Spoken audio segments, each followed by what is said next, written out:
Back. It's been a while, and I have a new aromatic treasure to share with you.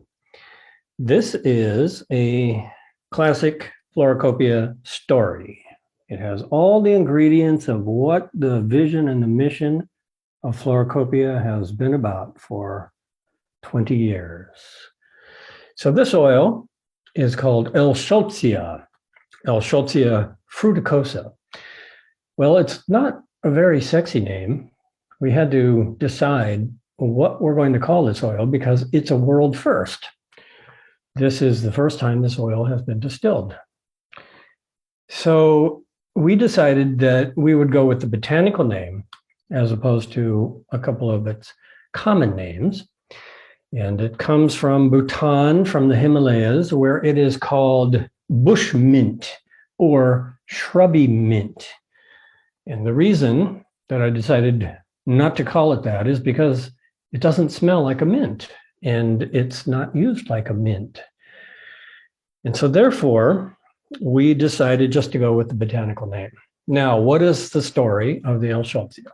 Well, this is an herb that is used in traditional Himalayan folk medicine. It's found in Chinese medicine, Tibetan medicine, and Bhutanese medicine. And the herb itself has a wide range of uses, mostly as a tea. Now, we find that the traditional use of herbs is something that many times goes back centuries and centuries and centuries, and the distillation of the essential oil is relatively new. So how do we know what this Elsholtzia oil is good for? Well, we look at the functions in traditional herbal medicine. And then we do the analysis chemically. And then we confirm it with our olfactory profile. So what we find then is that Elsholtzia as an herb is used for colds and flus mostly, which makes perfect sense because the aromatic content of the herb comes from the essential oil compounds. And so therefore, any aromatic plant where you can rub the leaves together and smell it and it opens your sinuses and clears your lungs can be used, is used generally as a tea like other aromatic plants such as tulsi or peppermint, things like that. So that's how it's used in Chinese medicine and Himalayan medicine. So what we found when we did the analysis of this is that it is very much like a tea tree oil. And that's actually what it smells like. If we open it and put a little bit on the perfume strip, then we find that it is not a mint at all, that it is actually very high in the compounds that put it in the respiratory antimicrobial category. So we smell it, and one of the first impressions is that this is strongly medicinal. This is not a perfume oil.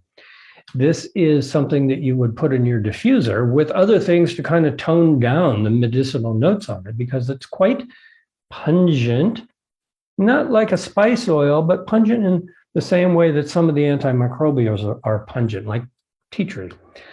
And that's because it has a significant amount of the active constituent of the tea tree oil, which is the terpenin for all.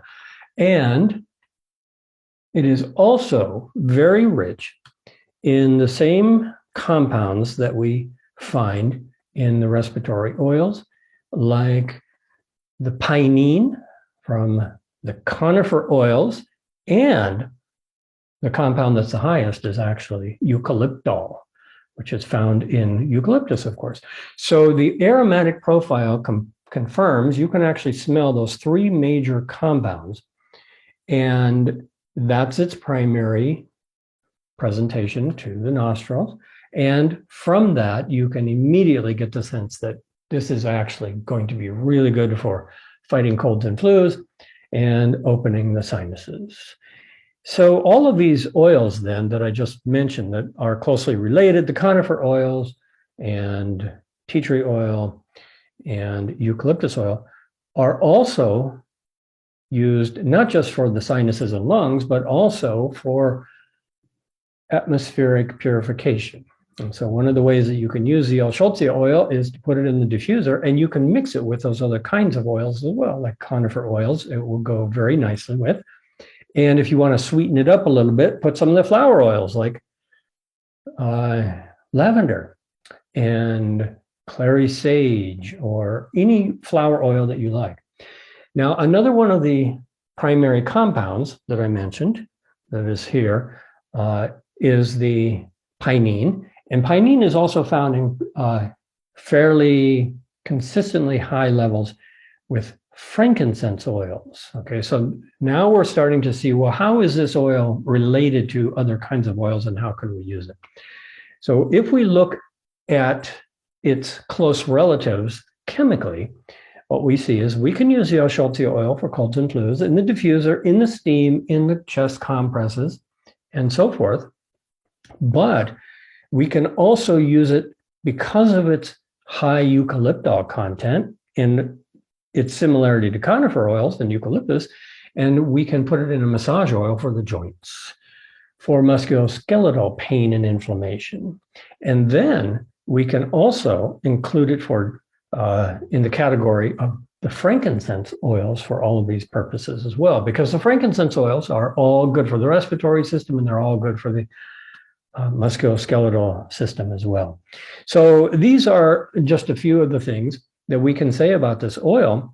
It is basically antimicrobial and respiratory supporting, which means that it's going to be an expectorant and an antitussive, meaning that it helps to ease coughing, and anti-inflammatory, which is why we want to use it externally in topical applications. And if we look at the chemistry, then we can see and confirm its traditional use in Chinese medicine, where it is primarily used for treating upper respiratory infections, but it's also used for purifying the atmosphere. It's an incense ingredient. And so here we can see this link. Wherever aromatic plants are made into incenses or used for fumigation, for atmospheric purification, we almost always find that they have essential oils. And we find that those essential oils tend to be in the same general category in terms of their therapeutic functions. So that is our latest offering, the Elsholtzia fruticosa, which comes from Bhutan. And of course, it has the same background story as so many of the oils that we have been producing now for almost 20 years, which is that we are presenting things that are aromatic treasures.